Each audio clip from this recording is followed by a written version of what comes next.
In its report on World Trade Center 7, which came out in May of 2002, FEMA documents in Appendix C steel that has been melted and even partially evaporated, resembling Swiss cheese. What are we to make of this? I'd like to know why NIST excluded the evidence of melting steel. Well, why is this not included? Why is this forensic evidence not being included in the report?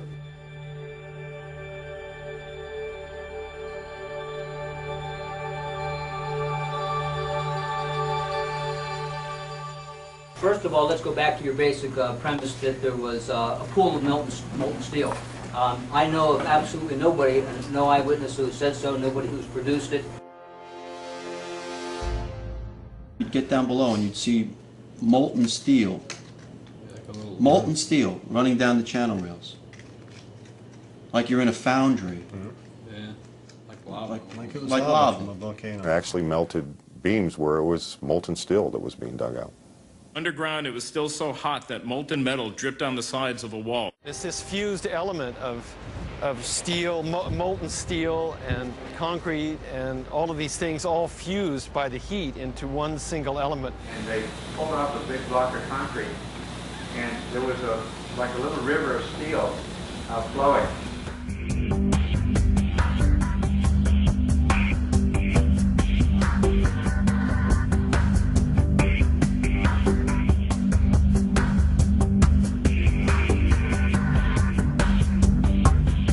Many witnesses, firemen and lots of people described the flowing molten metal, iron or steel at extremely hot temperatures, and John Gross categorically denied their observations, so that because their observations don't fit his preconceived notion, he not only ignored evidence, he denied evidence.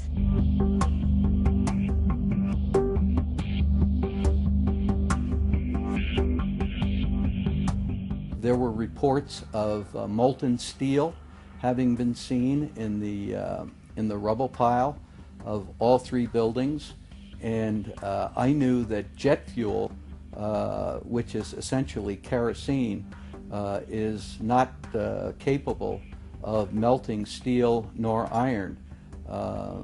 Kerosene or jet fuel burns at less than 1600 degrees Fahrenheit. And molten steel needs at least 2,700 degrees Fahrenheit in order to melt.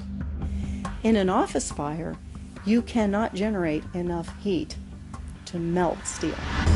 And yet we have evidence of molten iron in the microspheres, in the rubble pile, and the metal pouring out of the side of the tower. So what is this molten metal? It's a direct evidence for the use of thermite.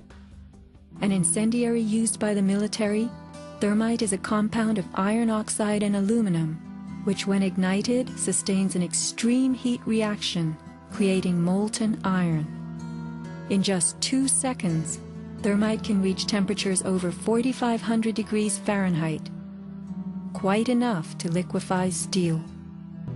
We know that open-air fires cannot burn hot enough to melt steel, but metal had melted at the base of the towers.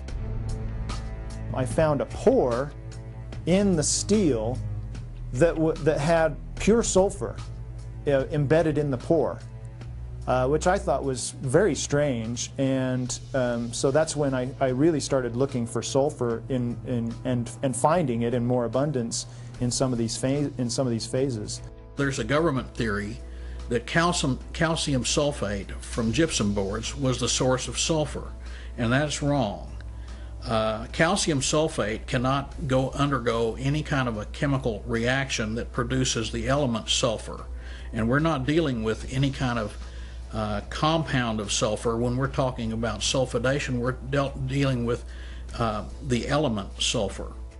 There's a version of thermite called thermate, which has sulfur in the thermate, and what the sulfur does is it's sort of like salt on ice. And it just basically makes the steel melt at a lower temperature.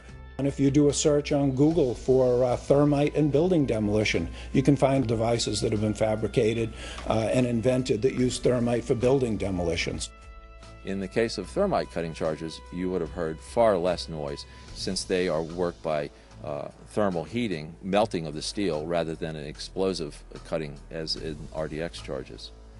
Overflights had detected with infrared camera 1400 degree Fahrenheit hotspots on the surface of ground zero, and that being there for a week indicates that there was something very hot going on below the surface.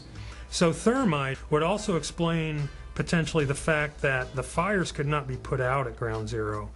The fires lasted for quite a while, but most importantly, they were deep within the pile, where people would expect that the environment was oxygen starved. And thermite could explain this because it has its own oxidant within. It's actually the metallic oxide that provides the oxidant to allow the incendiary thermite reaction to occur, even underwater.